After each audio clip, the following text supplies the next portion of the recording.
Hey guys, in this video I'm going to show everybody how to use the scope box tool. It's available in the view mode on the view tab in Revit.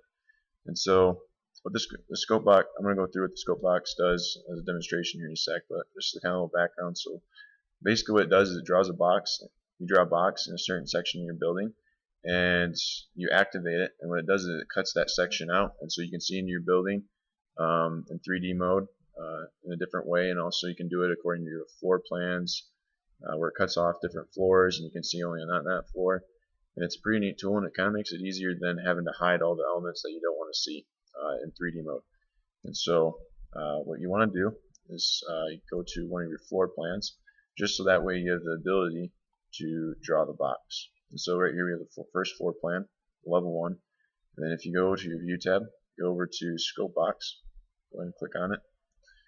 And you can draw it anywhere. You can draw it on the entirety of the building. You can draw it on only a section. What we'll do is we'll just draw it right here,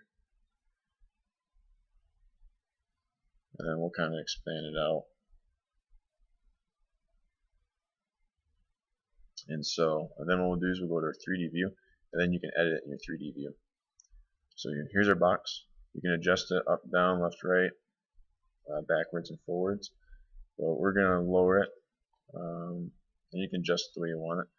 We'll lower it to about right there on the second level, cut through right midway. And you can set the cut box levels to certain levels you're building, but we won't do that in this video. So what you do is you click on it then, after you have it. You will have it where you want it to be, and then you go up to this tab right up here that says selection box and click on it. And then from right there, it shows you what you select, and it cuts right through everything. And so it's a pretty neat tool to allow you to visually see things in a different way in 3D mode. And you can do a section on it. You can do a bunch of different stuff. But yeah, that's how to use the scope box tool.